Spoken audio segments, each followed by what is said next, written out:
And then we have another archetype. I think this one is a completely new archetype from Supreme Darkness.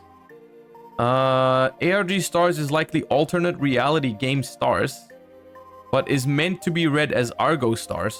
We have Argo Stars, Adra the Laurels, level 4 Earth Warrior. Earth Warrior, 1800 attack, 800 defense. You can only use the third effect of this card's name once per turn. During your opponent's turn, if you control a continuous trap. Oh, it's that kind of archetype. Okay. If you control a continuous trap, quick effect, you can banish this card from your hand. Change the attack of a face-up monster on the field to 0 until the end of this turn.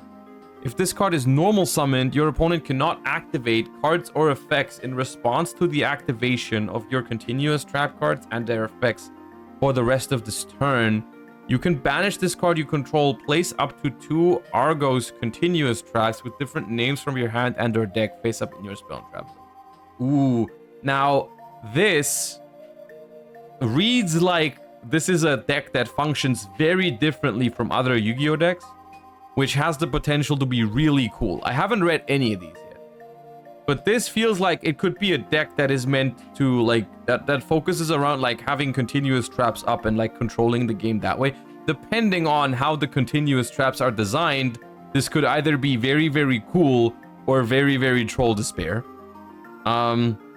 It's also going to be very hard to make a deck like this good without giving it floodgates. So I'm hoping that's not the case. But this seems like a cool concept. So they've got, and this seems to be the only monster. They've got a monster that lets you tutor out your continuous traps. The cool thing about this card is that it's not ashable, because it places them face up. All right. You can just Veil or Impermit those still. So okay. We've got Argos Home Stadium. Once per turn, you can pay 1,000 life points. Add an Argo Star card from your graveyard of banishment to your hand. Okay, we've got Recursion, but 1,000 life points is kind of sucks. Each time a continuous trap is special summoned from the spell and trap zone to your field, inflict 500 damage to your opponent. Once per chain, if your continuous trap activates its effect in the monster zone while you have a banished Argo Star monster, you can target a face-up card your opponent controls, negate its effects until the end of this turn. Once per chain, if your continuous trap card activates its effect in the monster zone while you have a banished Argos monster. Wait, is this a trigger or a quick effect? Because it says if. It's a trigger on the new chain. Okay, that makes it worse.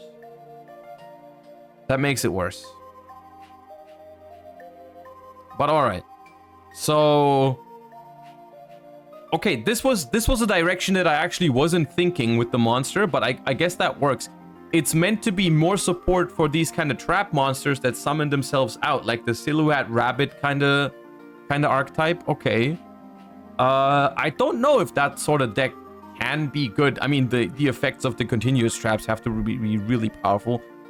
This card itself is, I think this is mediocre at best, unfortunately, because it's not a bad card, but like with modern field spell design in mind, this card it just pales in comparison, right? Because it doesn't do anything on the first turn. Because you know what I mean, right? But maybe it's fine in combinations. But it's not a starter because it only adds from banishment or graveyard. But okay. We have the first continuous trap here, which is Tidal the Purple Lightning. Continuous trap. Warrior monsters you control gain 500 attack. Once per turn, you can discard a card, special summon this card as an effect monster, 2k, with the following effect. It is also still a trap. Then you can add an Argo Star card from your deck to your hand. Once per turn, you can place this card in your spell trap zone face up. Wait. This is a different card each time, right? Like, you can do this infinitely. You can filter your entire deck like freaking Substitute, right? Can't you? Because it doesn't say... It doesn't have a hard once per turn, right? So, it's on the field. It's a monster. I discard a card. I flip it face up. It's the same copy? Are you sure? Since it is still a trap card? Okay. It's the same card. Okay. Because what I was thinking was... I mean, you know what I was thinking. But like, I summon it, discard a card, search a Argo Star, discard that Argo Star to like keep summoning it. But okay, if I can only do it once per turn. Alright, that's... okay. I didn't know it worked like... because I know Trudea is... I know, for example, the Centurions are different cards when they are summoned from the Spell Trap Zone.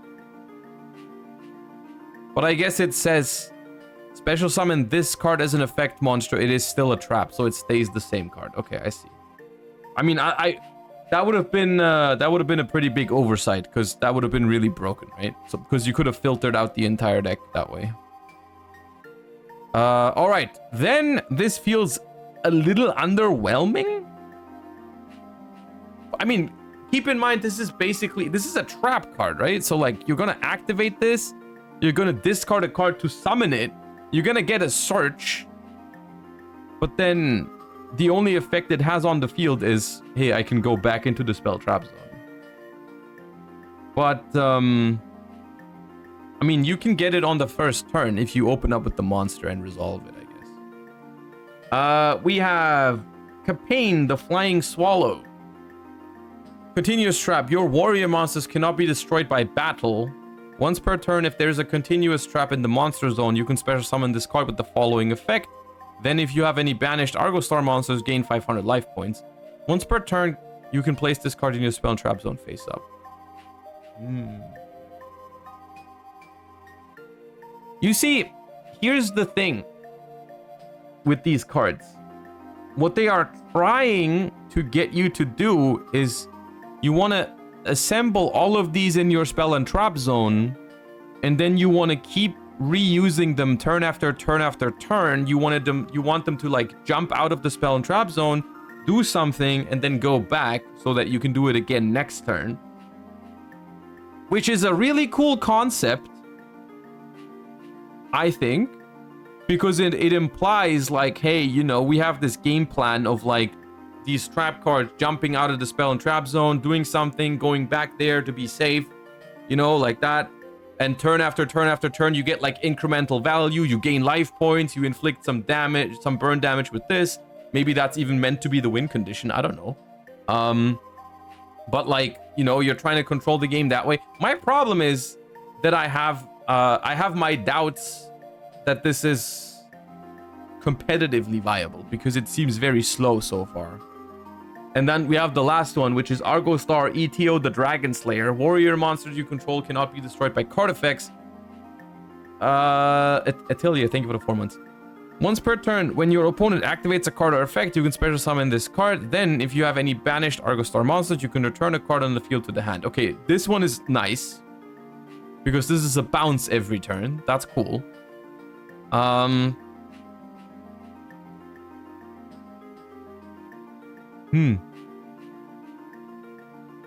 This should be released in Edison. It'd be pretty good in Edison format. Here's my problem. I like the concept. I think the concept is really cool. The concept is really cool. You guys know I like slow control decks. And this is the idea that this deck portrays is a really cool one to me, because this would be a really slow control deck, because the idea would basically be I'm setting up these 3 trap cards in my spell and trap zone, and at every turn I keep summoning them out. I keep getting some value from it. You know, this adds, this gains life points, and this bounces a card, and then I can use them together with like, what is there? There's like a Statue of Anguish pattern, right? That's like a continuous trap that says whenever you summon one from the spell trap zone, I think you can destroy a card or something. Right? That's the card, right? Anguish pattern.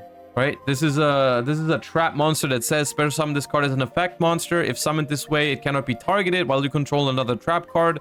If a card is special summoned from your spell trap zone to the monster zone while this card is a monster, you can target a card on the field, destroy it. This is not once per turn. So like, you're supposed to pair it with cards like that have effects when trap cards are being summoned. So like you put this up, and then every turn, if you can protect this card, you can like summon out these guys and destroy 3 cards on the field or something. It's a really slow concept though. You could also play the Pendulum Dragon thingy that I played in Pale. Yeah. Azaroon, Silhouette Rabbit kind of thing. It's just probably too slow, right? It's just...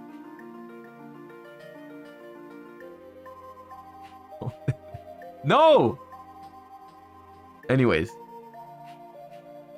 Yeah, I don't know. This is... It's a cool idea. It's very, very slow, though. Very, very slow. So I have my doubts that it's good enough, unless they get crazy support. This first wave does not feel like it's enough. But there's a lot of things I like about this, right? But more like from a design perspective, not from a competitive perspective, right? I like that they have recursion built in and all that kind of stuff. The control playstyle and stuff like that. I really like it. I just don't think it's going to be good for now. But it's cool.